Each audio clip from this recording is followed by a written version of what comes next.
ఏం చేసినా 24 గంటల లోపలనే చేయాలి. విమర్శలు చేయాలన్నా, ఆరోపణలు గుప్పించాలన్నా, హామీలు ఇచ్చినా, గెలిపించండి అని వేడుకున్నా, ఇలా ఏం చేయాలన్నా మరికొన్ని గంటల్లోనే. ఆ తర్వాత మైకులు మ్యూట్గానున్నాయి. ప్రచార రథాలు షెడ్డుకి వెళ్ళిపోతాయి. అందుకే ఆఖరి సమయంలో గేర్ మార్చి జోరును పెంచాయి అన్ని పార్టీలు. చివరి అస్త్రాలను ప్రయోగిస్తున్నాయి.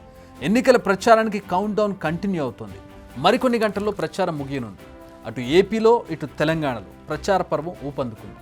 ప్రధాని మోడీ, పలువురు కేంద్ర మంత్రులు, ప్రియాంక గాంధీ, సీఎం రేవంత్ రెడ్డి, కేసీఆర్ ఇలా దిగ్గజ నేతలంతా తెలంగాణలోనే మకాం వేశారు.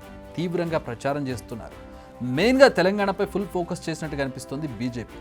ప్రధాని మోడీ ప్రచారం నిర్వహించారు. పలువురు కేంద్ర మంత్రులు తెలంగాణను వీడి వెళ్లడం లేదు. అటు కేంద్ర హోంశాఖ మంత్రి అమిత్ షా చివరి రోజు ఎన్నికల ప్రచారం నిర్వహించనున్నారు. ప్రియాంక గాంధీ కూడా ఇప్పటికే తెలంగాణలో ల్యాండ్ అయ్యారు. చివరి రోజు రాహుల్ గాంధీ కూడా రానున్నారు. కార్నర్ మీటింగ్లతో పాటు బహిరంగ సభల్లో పాల్గొనున్నారు ఇరువురి నేతలు. అంతేకాదు అసెంబ్లీ ఎలక్షన్స్ లాగానే చివరి రోజు ప్రచారం ఆమె చేతుల మీదుగానే ముగియనుంది.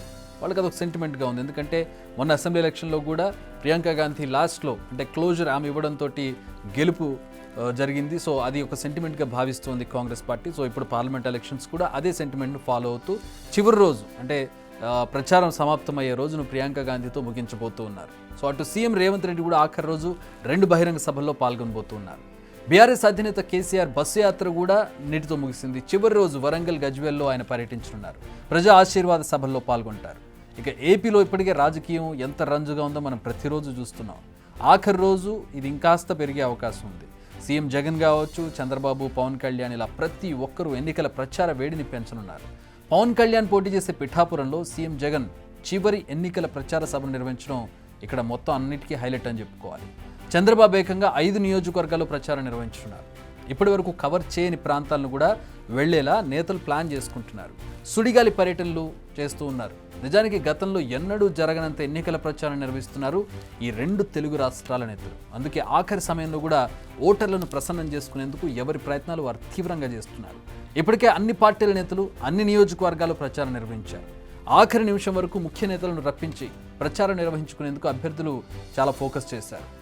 ఔరేక్ దక్కా గెలుపు పక్కా అన్నట్టుగా ప్రచారం సాగిస్తున్నారు నేతలు. ఆఖరి అస్త్రాలను వదిలేందుకు సమాయత్తమవుతున్నారు. ఇప్పటి వరకు ఏం మాట్లాడారో జనాలు విన్నారు. ఇకపై ఏం మాట్లాడతారో మరింత ఆసక్తిగా వింటారు. ఎందుకంటే ఈ ఆఖరి సమయంలో చెప్పే మాటలు, ఇచ్చే హామీలపైనే పార్టీల భవితవ్యం డిసైడ్ అయి ఉంటుంది. లాస్ట్ 1 వీక్, లాస్ట్ 3 డేస్ అనేది చాలా సిగ్నిఫికెంట్గా ముద్ర వేస్తుంది ఓటర్ మీద. అందుకే అయితే ప్రత్యక్షంగా లేదంటే టీవీల్లో నేతలు ఏం మాట్లాడతారా అని కీన్గా అబ్జర్వ్ చేస్తూ ఉంటారు ప్రజలు. ఎవరి అస్త్రాలను వారు సిద్ధం చేసుకుంటూ ఉన్నారు. బట్ నేతలపై ఈసీ కూడా ఫుల్ ఫోకస్ పెట్టింది. టంగ్ స్లిప్ అయితే చర్యలు తీసుకునేందుకు రెడీ అయింది. ప్రతి ఒక్కరిపై నిఘా పెట్టింది. ఏ నేత ఏం మాట్లాడుతున్నారు, వివాదాస్పద వ్యాఖ్యలు చేస్తున్నారా అని ఎప్పటికప్పుడు ఒక కంట కనిపెడుతూనే ఉంది ఈసీ.